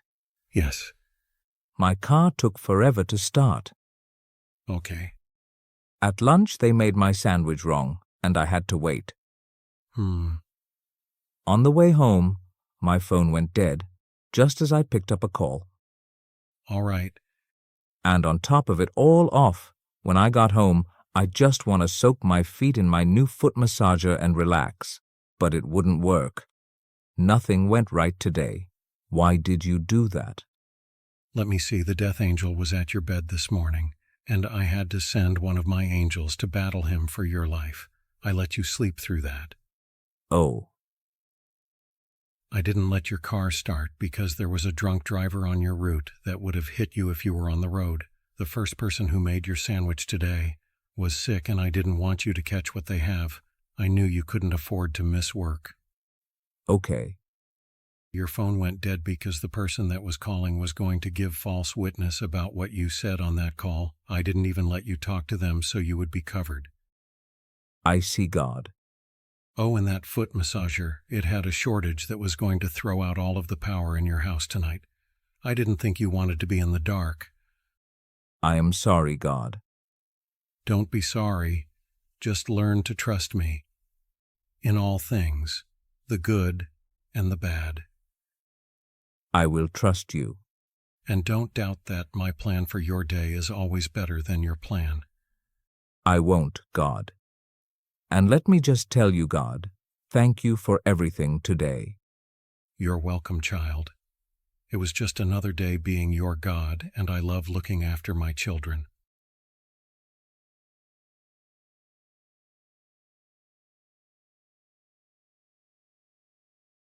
How can you believe in yourself when no one else does? Once upon a time, there was a young monk named Lee. He was a kind and gentle soul, but he was also very shy and insecure. He had always been the smallest and weakest child in his village, and he had always felt like he didn't belong. One day, Lee decided to leave his village and join a Buddhist monastery. He hoped that by learning the ways of Buddhism, he would be able to find inner peace and self-confidence. When Lee arrived at the monastery, he was greeted by the head monk, Master Wu. Master Wu was a wise and compassionate man, and he could see that Lee was struggling. He took Li under his wing and began to teach him the basics of Buddhism. Li was a quick learner, and he soon began to understand the teachings of Buddhism. He learned that everyone is born with the potential to be enlightened, and that he didn't need to be perfect in order to be loved and accepted. Li also learned that it's important to believe in yourself even when no one else does. He realized that his shyness and insecurity were just thoughts, and that he could choose not to believe them. One day, Li was meditating in the forest when he was approached by a group of older monks. The monks were known for being very strict and judgmental. "What are you doing here, young monk?" one of the monks asked. "You are not worthy to be in this forest." Li was scared and intimidated, but he remembered the teachings of Master Wu. He took a deep breath and said, "I am here because I am worthy. I am a child of God, and I have the potential to be enlightened." The monks laughed at Li. "You are nothing but a weak and insignificant boy," one of them said. "You will never achieve enlightenment." Li stood his ground. "I may be weak and insignificant," he said, "but I have the same potential for enlightenment as anyone else. I believe in myself, and I will not let you discourage me." The monks were silent for a moment. Then they bowed their heads to Li and walked away. Li was relieved and proud of himself. He had stood up for what he believed in, even when it was difficult. He knew that he was on the right path and that he would eventually achieve enlightenment. Li continued to study and practice Buddhism, and he became more and more confident in himself. He learned to let go of his insecurities and to embrace his unique gifts and talents. One day, Li was meditating in the temple when he had a vision. He saw himself standing on a mountaintop surrounded by a golden light. He felt filled with love, peace, and joy. Li knew that this was a vision of his enlightened self. He realized that he was already enlightened, but that he had been blinded by his own self-doubt and fear. When Li opened his eyes, he felt a new sense of purpose and direction. He knew that he was meant to share the teachings of Buddhism with the world and to help others to achieve enlightenment. Li left the monastery and began to travel the countryside, teaching and healing people wherever he went. He became known as a wise and compassionate teacher, and his following grew rapidly. One day, Li was invited to speak at the royal palace. The king had heard about Li's wisdom and compassion, and he wanted to learn more about Buddhism. Li stood before the king and his court, and he began to speak about the teachings of Buddhism. He spoke about the importance of compassion, kindness, and forgiveness. He also spoke about the importance of believing in oneself, even when no one else does. The king was very impressed with Li's wisdom and compassion. He offered Li a position as his advisor, but Li declined. He told the king that his true calling was to teach Buddhism and to help others to achieve enlightenment. The king respected Li's decision, and he gave him a gift of gold. Li used the gold to build a new monastery, where he could teach and heal people from all walks of life. Li continued to teach and heal people for many years. He became known as one of the greatest Buddhist teachers of all time. He helped millions of people to achieve enlightenment, and he left behind a legacy of love, compassion, and wisdom. Li continued on his journey feeling happy and fulfilled. He knew that he was making a difference in the world, even if it was just in a small way. He was grateful for the opportunity to teach and heal others, and he was excited to see what the future held. Li's story teaches us that it is important to believe in ourselves, even when no one else does. We are all capable of great things, and we all have the potential to achieve enlightenment. When we believe in ourselves, we can overcome any obstacle and achieve our dreams. Here are some tips for believing in yourself. Identify your strengths and weaknesses. Everyone has strengths and weaknesses. It is important to be aware of both so that you can play to your strengths and work on your weaknesses. Set realistic goals. When you set goals that are too difficult to achieve, you are setting yourself up for failure. Set realistic goals that you can achieve with effort and perseverance. Surround yourself with positive people. The people you spend time with can have a big impact on your self-esteem. Surround yourself with positive people who believe in you and support your dreams. Celebrate your successes. It is important to celebrate your successes, no matter how small they may seem. This will help you to build your self-confidence and to believe in your abilities. Never give up on yourself. Everyone makes mistakes and experiences setbacks. It is important to never give up on yourself, even when things are tough. Keep believing in yourself, and you will eventually achieve your goals. Remember, you are capable of great things. Believe in yourself, and the world is yours. Once upon a time, in a quaint little village, there lived a man named Sam. Sam was known for his rather peculiar but infectious laugh that echoed through the cobblestone streets. One day, as he strolled through the village square, he overheard a group of people chatting about the newfound interest in meditation. Namaskaram, everybody! Suddenly, people who never even considered sitting still are all about meditation, Sam mused to himself. Curiosity piqued, he decided to attend a talk on how to meditate like a Zen monk by a wise sage.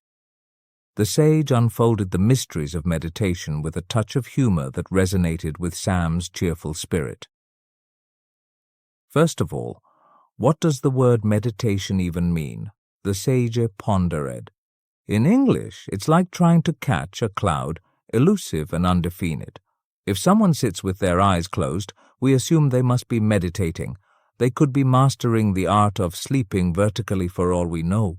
Sam couldn't help but burst into laughter at the image of people in deep meditation being mistaken for expert nappers. The sage continued, "Meditation isn't something you do. It's a quality, a consequence of a process. It's like wanting flowers in your garden without bothering about the soil, manure, water, and sunlight. Some folks want plastic flowers, a 5-year guarantee and no hassle, just like life." The mention of plastic flowers tickled Sam's funny bone. 5 years guaranteed, unlike your life, he chuckled. As the sage delved deeper into the essence of meditation, he spoke of life being more than just material possessions, a concept that resonated with Sam. He explained how becoming meditative is like cultivating a garden of body, mind, emotion, and energy. Inspired, Sam found a quiet spot by the village pond, away from the chatter and clatter. With a twinkle in his eye and a grin on his face, he decided to give meditation a shot, following the exact steps outlined by the wise sage. "All right, let's see if I can meditate like a Zen monk," Sam whispered to himself. He sat comfortably, embracing the serenity of the pond, and began with deep breaths. As thoughts floated by like playful fish, he acknowledged them without getting entangled, just as the sage had advised. Sam became aware of the joy bubbling within him, feeling the warmth of the sun, the rustle of leaves, and the ripples of the pond. In his mind, Sam visualized a little space between himself and his thoughts, a gap where he could observe without being carried away. It was the end of mental clutter, and he found solace in the quiet space within. With each breath, Sam allowed the serenity within to radiate outward. The sage had mentioned that meditation was not a limitation. It was an empowerment to navigate the world with grace. Sam embraced this, envisioning his laughter spreading like ripples across the village. As Sam opened his eyes, he felt a profound sense of peace. It wasn't about being superhuman. It was about realizing that being human was indeed super. With a newfound lightness in his step, Sam continued his journey through the village, carrying the essence of meditation in his infectious laughter and spreading joy to everyone he encountered. And so in the village of simple joys, Sam meditated like a Zen monk, one laughter-filled moment at a time. The news of Sam's transformation spread through the village like wildfire, and soon the curious villagers gathered around him. "Sam, what happened to you?" inquired old Martha, the baker, her flour-dusted hands folded in front of her apron. Sam chuckled. "I've been meditating like a Zen monk, Martha. Turns out it's not about sitting still like a statue, but finding a calm pond within ourselves." The villagers exchanged puzzled glances, prompting Sam to share the wisdom he had gained from the sage's talk. As he spoke, his laughter weaved through the words like a melody, making the profound seem simple and accessible. "Imagine life as a garden, folks," he said, gesturing with animated hands. "We're all busy planting flowers of success, but we forget about the soil of our being. Meditation is like tending to that soil, making sure our garden grows lush and vibrant." The villagers, initially skeptical, found themselves drawn to Sam's infectious enthusiasm. Soon, they were laughing along with him, envisioning their lives as unique gardens awaiting cultivation. Inspired by Sam's tale, the village decided to hold weekly meditation sessions by the tranquil pond. The villagers, young and old, joined in, each bringing their own flavor to the practice. Some would giggle at the thought of sleeping vertically, while others found peace in the stillness of their minds. One day, as the sun dipped below the horizon, casting a warm glow over the village square, the sage who had inspired Sam returned to the village. He was delighted to see the transformation that had taken place. Well, it seems like laughter is the best meditation," the sage remarked, his eyes twinkling. Sam, surrounded by his fellow villagers, nodded with a grin. "Indeed, wise one, laughter is the bridge between meditation and the ordinary world. It brings joy to the heart and lightness to the soul." The sage chuckled, acknowledging the profound truth in Sam's words. Together they led the villagers in a laughter-filled meditation session, merging the ancient wisdom with the simple joys of life.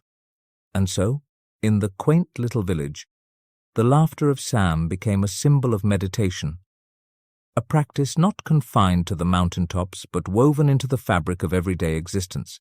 The villagers continued to tend to their inner gardens, embracing the dance of laughter and stillness, and the infectious joy of Sam's laughter echoed through the cobblestone streets for generations to come. Before I give you some tips, please like and subscribe to my channel for more inspiring and uplifting content. Here are some tips and tricks on how to meditate like a Zen monk. Embrace the mystery of meditation. The sage in the story emphasized that meditation is not a rigid technique, but an evolving journey. Embrace the fluidity and ambiguity of the practice, allowing it to unfold naturally within you. Find a quiet and serene space. Sam's choice of a tranquil spot by the village pond illustrates the importance of finding a peaceful environment for meditation. Minimize distractions and create a space that fosters tranquility and inner peace. Cultivate comfort and stillness. Just as Sam settled into a comfortable position, ensure your posture is relaxed and upright. Avoid slouching or fidgeting, allowing your body to find a sense of inner stillness. Focus on your breath. Sam's technique of observing his breath without getting entangled with thoughts is a key aspect of Zen meditation. Pay attention to the rise and fall of your breath without trying to control or manipulate it. Acknowledge distractions and gently return to your breath. As Sam acknowledged the playful fish of his thoughts, recognize that distractions are inevitable in meditation. Acknowledge them without judgment and gently guide your attention back to your breath. Visualize a space between thoughts. Sam's mental visualization of a gap between himself and his thoughts is a powerful tool for detaching from mental chatter. Imagine a small space where you can observe your thoughts without being swayed by them. Allow serenity to radiate outward. Sam's envisioning of his laughter spreading like ripples across the village highlights the transformative power of meditation. As you find inner peace, allow it to radiate outward, gently affecting your interactions with the world around you. Embrace laughter and joy. Sam's infectious laughter is a testament to the joyful nature of Zen meditation, cultivate a sense of lightheartedness and playfulness, allowing your inner joy to shine through. Continuously cultivate the mindful garden. As the sage likened meditation to maintaining a garden, remember that it's an ongoing practice. Regularly nurture your mindfulness and cultivate the qualities of peace, equanimity, and compassion. Embody the essence of meditation in daily life. Carry the essence of meditation into your daily interactions, bringing a mindful and compassionate approach to your relationships and endeavors.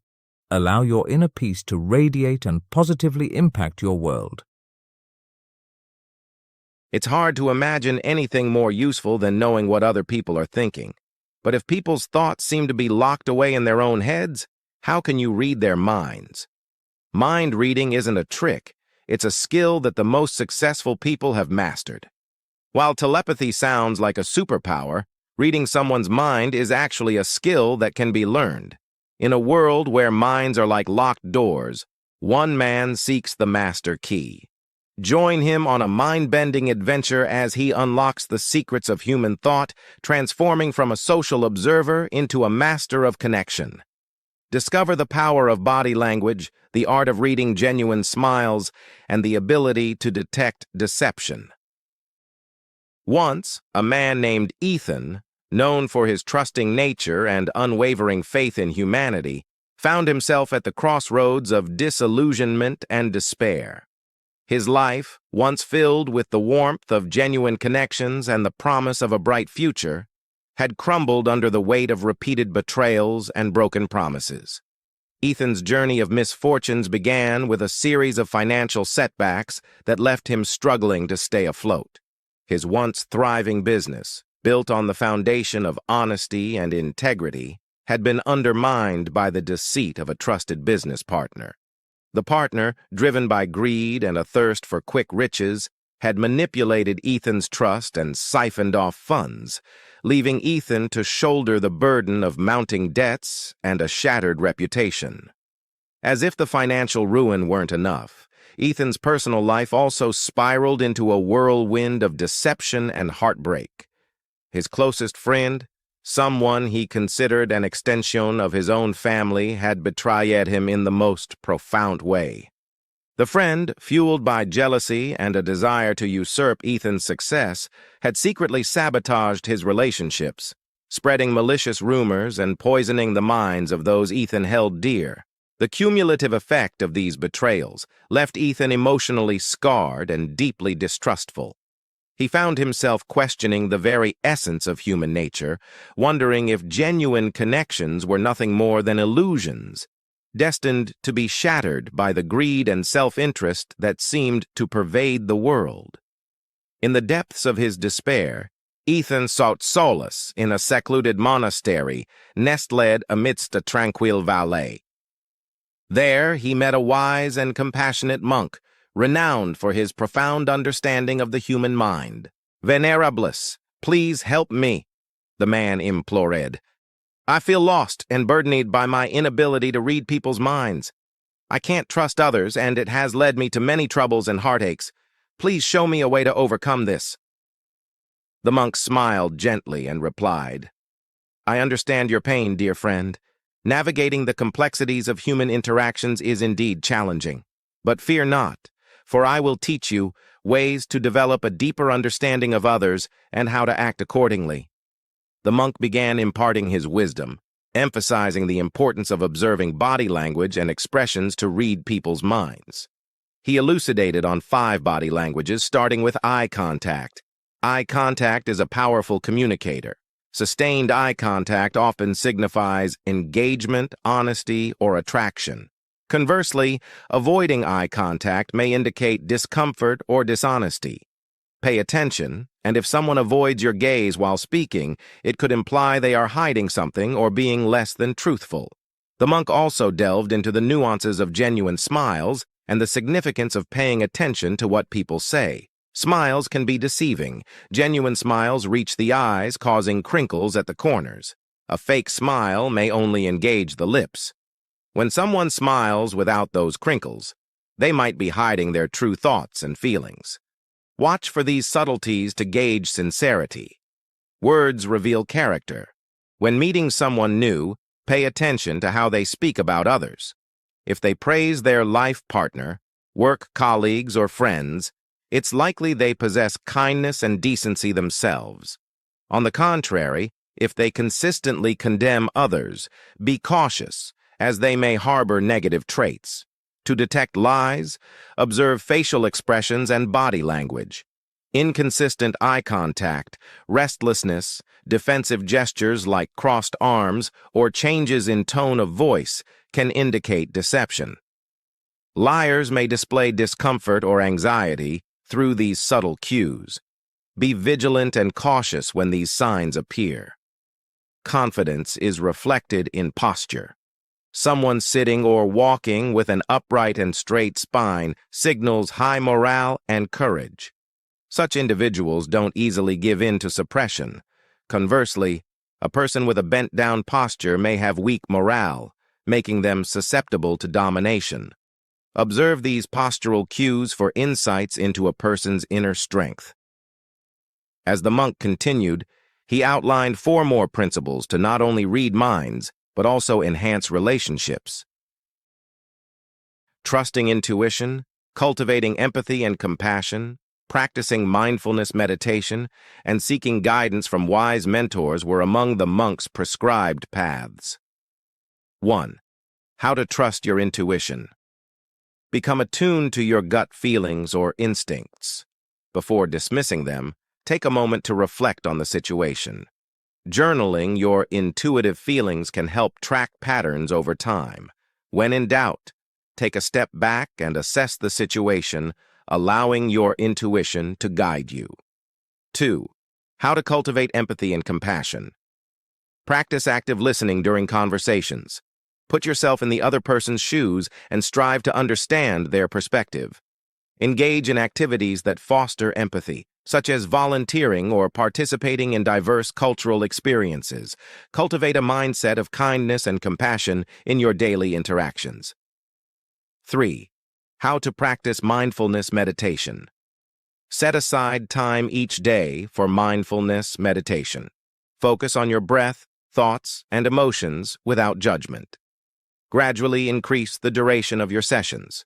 Carry the mindfulness practice into everyday activities, allowing you to stay present and respond to situations with clarity and empathy. 4. How to seek guidance from mentors. Identify trusted mentors or advisors in your life. Establish open communication with them and seek their perspectives on important decisions. Actively listen to their experiences and insights. Consider forming a mentorship relationship where you can benefit from their wisdom and guidance over time. After the monk's teachings, the man, now with tears of realization in his eyes, bowed to the monk with gratitude. In the following weeks, he diligently practiced the lessons, slowly developing a deeper understanding of others and, more importantly, himself. No longer burdened by constant mistrust, the man's relationships flourished with newfound honesty and authenticity. The monk's timeless wisdom had transformed his life, offering a path to understanding, safety, and joy. The story concludes by emphasizing the transformative power of understanding human behavior and the profound impact it can have on our relationships and overall well-being. By learning to read minds, not through supernatural means, but through careful observation, empathy, and mindfulness, we can navigate the complexities of human interactions with greater clarity and forge deeper, more meaningful connections. The ability to discern genuine smiles from fake ones, detect deception through subtle cues, and recognize the reflection of character in one's words and posture empowers us to make informed decisions, build trust, and cultivate a life enriched by authentic relationships.